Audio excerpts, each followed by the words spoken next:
ब्रह्मदेवं सहितं सदैवं ज्ञानार्थनित्यं परमं पवित्रम् चिन्त्यं विचिन्त्यं परमेश्वरीयं नित्यो मदान्वितं भवरुद्ररूपम्। मैं आज का समर्पण समारोह के 3 दिवसीय समारोह की संध्या में रुद्रोपनिषद के श्लोक से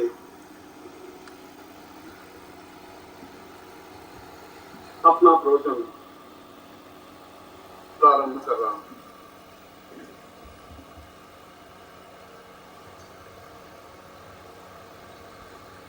हमारा जीवन और जो श्लोक मैंने आपके सामने उच्चारित किया है, कहा है, इस श्लोक में अपने आप में अत्यंत गहरी अर्थवत्ता, अत्यंत गहरा अर्थ छिपा हुआ है, जो साधकों के लिए और प्रत्येक मनुष्य मात्र के लिए एक संदेश है, एक चिंतन है, एक विचार है। जीवन तो आप चाहे या मैं चाहे व्यतीत होगा ही। जीवन को आप रोक नहीं सकते, मगर इस जीवन में हम क्या उपलब्धि लेकर के समाप्त होते हैं, ये हमारे जीवन का मूल्य बनता है।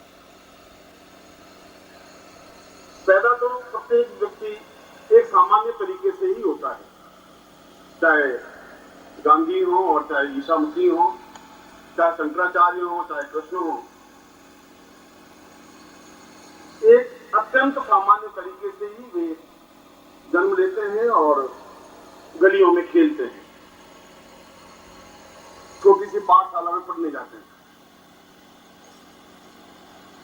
मगर बाद में उनका जीवन एक नई पगडंडी पर पड़ जाता है और जिसका जीवन इस साधनात्मक पगडंडी पर बढ़ता है, जो इस पगडंडी को, इस रास्ते को चुनता है, उसी को आने वाली पीढ़ियां स्मरण करती हैं। हम गुजरात में रहते हैं और महात्मा गांधी के नाम से हम परिचित हैं।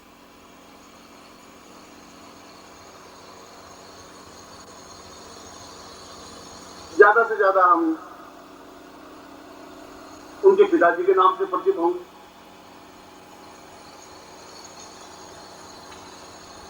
मगर उनके दादाजी के नाम से हम परिचित नहीं है, परदादा जी के नाम से हम परिचित नहीं है, क्यों? हालांकि उनका जन्म यहां से 200 किलोमीटर दूर हुआ है।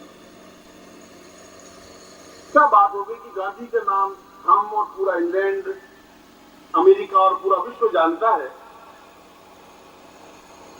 क्यों उनके दादाजी का नाम हम 200 किलोमीटर दूर रहकर भी नहीं जान पाते? क्या कारण हो गया? आप वो भी थे, आप ये भी थे। अंतर क्या हुआ? एक ही जाति, एक ही रंग, एक ही रूप, एक ही परिवार, एक ही चिंतन, एक ही विचारधारा, एक ही स्थान। इसके बावजूद भी गांधी महात्मा गांधी क्यों बने? मोहनदास अपने आप में महात्मा गांधी के नाम से पूरे विश्व में क्यों विख्यात हुए? क्योंकि उन्होंने एक साधना का रास्ता पकड़ा, एक अहिंसा का रास्ता पकड़ा, एक सत्य का रास्ता पकड़ा। उनके दादाजी ने वो रास्ता नहीं पकड़ा, वो एक सामान्य जीवन व्यतीत किया। वो पैदा हुए, बड़े हुए, नौकरी की या व्यापार किया, 4 पैसे कमाए, 4 बच्चे, 2 बच्चे पैदा कर दिए और संसार में जाके सो गए। ऐसा तो प्रत्येक व्यक्ति करेगा, और जो ऐसा व्यक्ति करेगा उसको काल समाप्त अवश्य ही करेगा। काल उनको, समय उनको याद नहीं रखेगा। समय केवल उनको याद रखता है जो नया रास्ता चुनता है, जो साधना का रास्ता चुनता है। जो अमीर होने का रास्ता चुनता है उनको लाभ याद नहीं रखते। घनश्याम दास बिरला जी के पिताजी का नाम हमें मालूम नहीं है। टाटा क्या करते हैं और क्या नहीं करते हैं, टाटा का पूरा नाम क्या है हमें मालूम नहीं है। आने वाली पीढ़ियां उनको नाम को याद शायद नहीं रख पाएंगी, मगर आने वाली पीढ़ियां गोरखदास का नाम याद रखेंगी। उनके पास पैसा धन दौलत नहीं थी, मत्स्येंद्रनाथ का नाम याद रखेंगी। आने वाली पीढ़ियां उन वशिष्ठ और विश्वामित्र का नाम याद रखेंगी, क्योंकि इन सब लोगों ने एक रास्ता पकड़ा जो साधना का रास्ता था।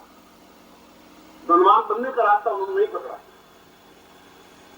संपन्न होने का रास्ता नहीं पकड़ा।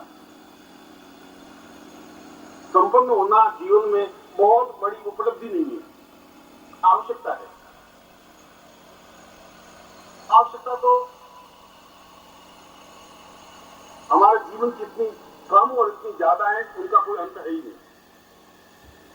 हम यहाँ पर बैठे हैं तो एयर कंडीशन होना चाहिए, थोड़ी व्यवस्था सही होनी चाहिए, लाइटिंग सही होनी चाहिए, हमारे लिए पंखा चलाने की व्यवस्था होनी चाहिए, पीने के लिए पानी की व्यवस्था होनी चाहिए। आवश्यकताओं की कोई कमी नहीं है।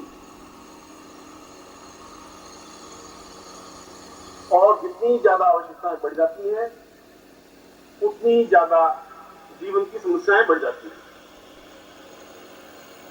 आप और हम तो शायद यहाँ आज रात को सो जाएंगे और 11 बजे 12 बजे 1 बजे तान करके सोएंगे, सुबह 5 बजे आंख खुलेगी। पर यह गारंटी की बात है कि आदित्य बिरला रात को 3 गोलियां जरूर लेंगे पेनकुलर की, तो नींद ले पाएंगे, ले नहीं सकते, संभव नहीं है, क्योंकि पैसों से वो नींद खरीद नहीं सकते। पैसों से उन्होंने आदित्य मिल तो बना दी,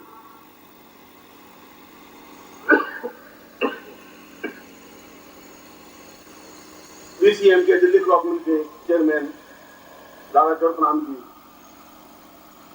को आपने साथ देखा नहीं देखा, नहीं देखा। डॉक्टरों ने कहा है कि आप रोज घूमने के लिए जाइए, नहीं तो बहुत तकलीफ पाएंगे। वे घूमने के लिए सुबह डॉक्टरों के कहने के अनुसार जाते हैं, आगे आगे चलते हैं। उनके 5 कदम पर एम्बेसडर कार चलती रहती थी, 8 कदम चलने पर थक जाते हैं, एम्बेसडर कार में बैठ करके घर आकर सो जाते हैं। आप कल्पना करिए कि ऐसा जीवन यदि आप चाहते हैं तो वो रास्ता एक और है। फिर यहाँ रास्ता नहीं है, यहाँ बैठने वाला रास्ता नहीं है, क्योंकि यहां जो बैठेगा, जो मेरे सामने बैठेगा, वो अपने आप में एक नई चिंतन, एक नई विचारधारा लेकर के बैठेगा। ये रास्ता अपने आप में इतना घटिया रास्ता नहीं है। आज तक पिछले 25,000 वर्षों का इतिहास केवल भारतवर्ष का नहीं, संसार के किसी भी इतिहास के पन्ने पलट ले, जो कुछ भी बने हैं, चाहे ईसा मसीह बने हैं, चाहे सुकरात बने हैं, चाहे जरतुस्त बने हैं, और जो भी बने हैं वे साधना के रास्ते से बने।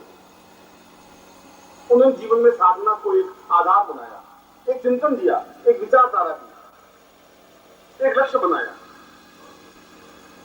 इसलिए मैंने कहा कि जन्म लेना कोई बहुत बड़ी घटना तुम्हारी नहीं थी, तुमने जन्म लिया, ये कोई बहुत महान कार्य नहीं किया, तुम्हारे हाथ में था ही नहीं जन्म लेना। यह तो एक संयोग था, तुम्हारे माता और पिता का संयोग था, तुम जन्म ले लिया। मगर मृत्यु पर नियंत्रण प्राप्त करना तुम्हारे हाथ में था। मृत्यु और मां अमृतम गमय, मृत्यु से अमृत्यु की ओर जा सके, हमारे शास्त्र समाज को कहते हैं। हमारे शास्त्र समाज को नहीं कहते हैं कि अमृत्यु से मृत्यु की ओर जाए। आप जो रास्ता चुन रहे हैं वो तो मृत्यु का रास्ता है, जहाँ साधना नहीं है, जहाँ ज्ञान नहीं है, जहाँ चिंतन नहीं है, जहाँ ईश्वर का भजन नहीं है, जहाँ देवताओं की पूजा नहीं है, जहाँ साधु संतों का विश्वास नहीं है, जहाँ मन में आस्था और विश्वास नहीं है, जहाँ मंत्रों पे दृढ़ता नहीं है, वह जीवन बन ही नहीं सकता। उनका जीवन एक सामान्य जीवन बनकर के रह जाता है, उस जीवन का कोई मूल्य नहीं होता। ऐसा जीवन दिल्ली की चांदनी चौक में हजारों है, लाखों, करोड़ों है। तुम अकेली लखपति नहीं हो, लखपति बनना बहुत बड़ी बात नहीं है। चांदनी चौक किसी कंकर को उठा करके देखें तो उसके नीचे एक लखपति दबा हुआ है। वहां छोटी सी कोई दुकान लेके बैठा है, वो 5 लाख की दुकान है, उनका नाम हम जानते हैं। उनकी जिंदगी में सुख नहीं, उनकी जिंदगी में कोई आनंद की बात नहीं।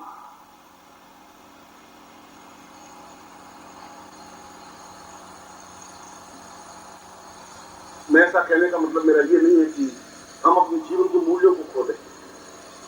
मैं तुम्हें एक रास्ता बता रहा हूं कि उस श्लोक की पहली लाइन में ये कहा है कि तुम पैदा हुए हो, ये तुम्हारे बस की बात नहीं थी।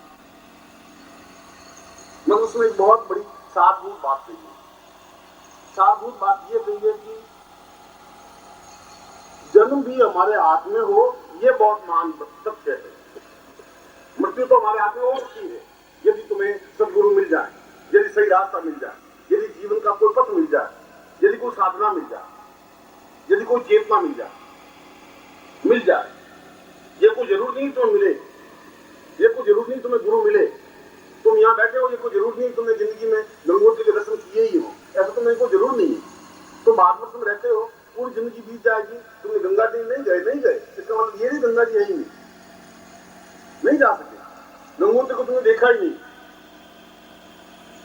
तुमने अपने जीवन में गौमुख को नहीं देखा, जहां गंगा की पहली बूंद बनती है। पर तुम में से ऐसे 25 लोग हैं जो मेरे साथ गौमुख गए, हरिद्वार गए और हरिद्वार से आगे गंगोत्री गए, गंगोत्री से आगे उनको मैं गौमुख तक ले गया हूं, जहां बिल्कुल बीहड़ और कठिन और असंभव सा रास्ता है, कठिनाइयों से भरा हुआ रास्ता है, एक पगडंडी का रास्ता है। और पुराणों में वर्णित है कि क्योंकि रुद्र महायज्ञ हो रहा है कि भगवान शिव का स्वरूप अत्यंत सौम्य शांत, जटाएं बिखरी हुई हैं, गले में सर्प की मालाएं भस्म लगाई हुई है, और उन जटाओं के अंदर से पानी चू रहा है, और वहां से गंगा नदी बन रही है, एक गंगा की धारा बन रही है। जहां शिव का वर्णन है वह गंगा का वर्णन है। तो पुराणों में हमने इस बात को पढ़ा और अनुपेक्षा के साथ में आगे पढ़ने पर ऐसा कैसे संभव है कि एक भगवान शिव जी के जटा में से गंगा नदी निकलती रहती है, ऐसा कैसे पॉसिबल है? ये जो लिख लिया है वो लिख दिया है। मगर यदि आप में से कोई भी व्यक्ति आज भी मैं इसलिए कह रहा हूं कि आज तो गौमुख है, आज से 5 साल बाद गौमुख नहीं रहेगा।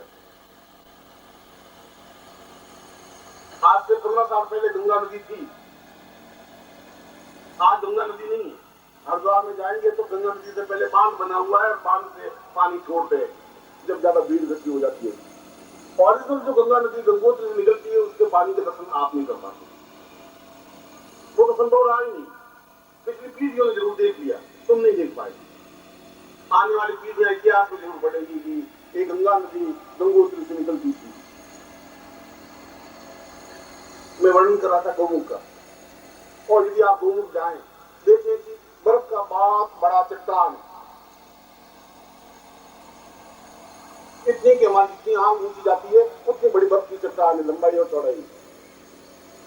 और चट्टान पर सूर्य की जो किरणें पड़ती हैं, अपने आप जो चित्र बनता है बर्फ की चट्टान पर, वो ठीक वैसा ही चित्र बनता है जो पुराणों में वर्णित है। भगवान शिव बैठे हुए हैं, जटाएं बिखरी हुई हैं, और जटाओं में से पानी बिखर रहा है कि बूंद छू रहा है, और नीचे नदी की टुकड़ा बन रहा है, और आगे जाकर गंगा बनी रही है।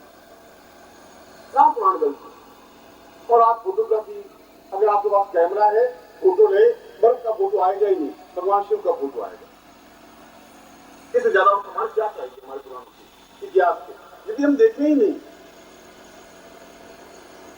यदि हमने कभी इस बात को अध्ययन किया ही नहीं। आज से 5 साल पहले गया था तो भोजवासा से आगे मैंने